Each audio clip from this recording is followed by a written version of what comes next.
Hello, we're the Luminous Lakekeepers. My name is John, this is Boha, this is Peter, and this is Jane, and this is our solution to the human-caused wildfires in Harrison Lake.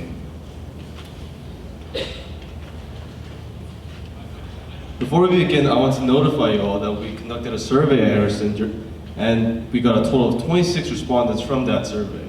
The stats from the survey will be brought up frequently later on, and you all also have a copy of the stats in front of you in the package we gave you. Today, firstly, we'll be discussing the major trends we noticed in our research and the insights we gained from our expert interviews. Then we'll go in depth about our solution, which consists of our innovations and our policies. Then, finally, we will wrap things up with a discussion on the feasibility and implementation of our solution. Out of the experts we interviewed, Mr. Alan Berry, a BCWS wildfire officer, stood out as one of the most prominent. He mainly gave us insights into how the dryness of the forest was the biggest contributor in the increased wildfire risk, as well as giving us some help narrowing down our solution. Another notable expert that we interviewed was Mr. Mike Stefanuk. As a PhD candidate of UBC Forestry, he gave us invaluable insights on the importance of forest mosaic, as well as decreasing the severity of these wildfires, to which we will touch on later in our solution. The first problem that we want to address is dry conditions in wildfire seasons.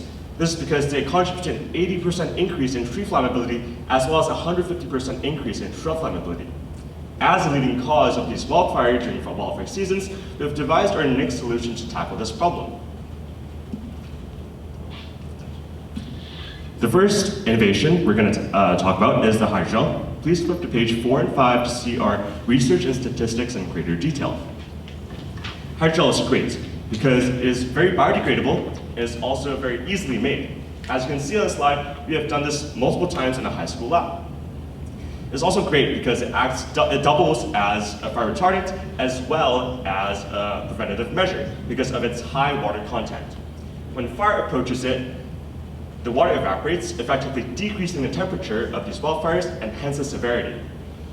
It is also a great fire retardant because after all these water evaporates, it turns into a new substance called aerogel. Aerogel is very, very insulative, so when the fire approaches it, the fuel behind it will not ignite heavily, so therefore we can decrease the risk of ignition greatly. As given you before, there's a block that we used in our testing for these hydrogels. And on the slide deck, you can see the before and after of the slide deck, and you can see how effective these hydrogels are. Some of the pros and cons of these hydrogel is that they are biodegradable since they're cellulose-based and they're less costly than current alternative, 55% cheaper actually. Some of the cons, however, is that they're not as widely researched and they need to be reapplied in dry seasons.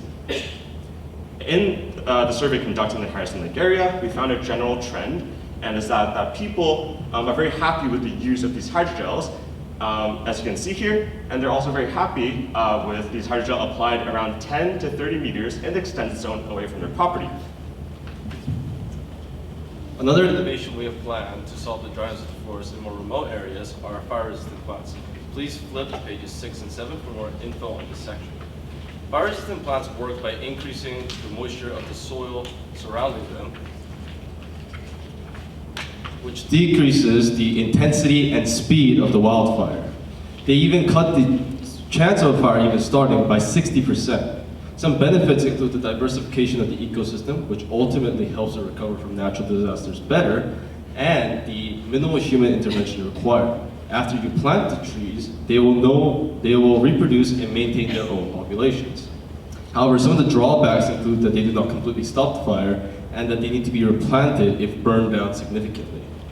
In California, fire-resistant plants have proven their worth and have reduced the speed rate of fire spread by up to 60%. When we interviewed Mr. Alan Berry, he gave us some suggestions on the species we could use, and we have settled on the maple tree and the eastern cottonwood due to their non-invasive nature and because they are already adapted to environments very similar to Harrison Lake. For this awareness section, please flip to page 8. Humans are a big factor in causing wildfires, and 60% of them are due to carelessness. Some common ones include unattended campfires, burning of cigarettes, and sparksman shooting. Our solution will tackle these problems while maintaining a good tourism experience. With people's increasing reliance on cell phone, we have created our own app to spread awareness. This app allows the user to take photo of the fire and send it directly to the BC Wildfire Service for early access to the fire and to make optimal responses. The app also locates and notifies the user within inter-dry zones to reduce activities in these areas. More importantly, by making people aware that they're in a fire-prone area, it triggers a sense of personal danger. When individuals recognize that their safety is at risk, they're likely to act more cautiously, which in turn reduces the wildfire risk overall. Here are the prototype of the app. And here are the stats on people's willingness to use our app. In modern Canada, close cooperation with Indigenous communities is key to the success of projects like these. Another plan we have is to return Indigenous land that is devastated by logging.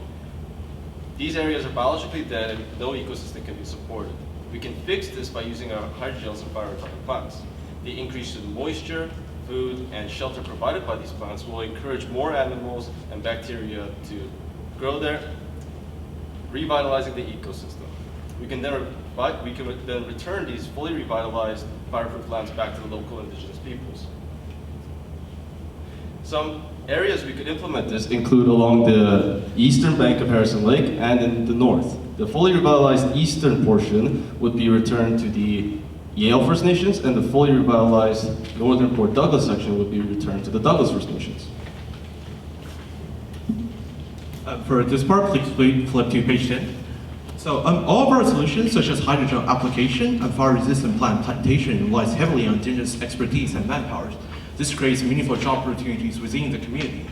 We'll be promoting STEM programs that educate Indigenous youth on forest preservation. We'll also be working with the Indigenous elders to exchange knowledge to continue and improve our solution in the future. We'll also be working with the community to host educational field trips that educate the youth about wildfire risk. Educational seminars will be promoted too to spread this awareness across schools. Indigenous cultural burning tourism is a great way to spread awareness.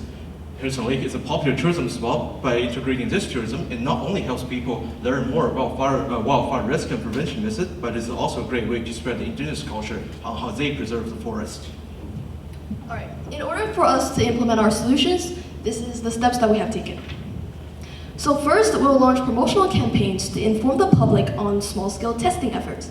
This is also where we'll present our next part, which is a collaboration between our fire app and the already prominent hiker app, All Trails. This merges the best features of both apps all into one. Then, after we gain approval for small-scale implementations, we'll then partner up with BC Wildfire Service to work out the specific details regarding how to implement our solutions. And in our survey, we found out that approximately 96% of participants agree to small-scale testing. Then, how do we implement educational seminars and cultural burning tours? We will direct the school districts to the Indigenous communities for their collaboration. Then once the small-scale application is complete and successfully tested, then will we move to large-scale implementation. And last but not least, once the specified land has been revitalized, we will then begin our land reclamation efforts. These are some photos from Idea X Summit, and we'll head to Harrison Lake. Thank you for listening.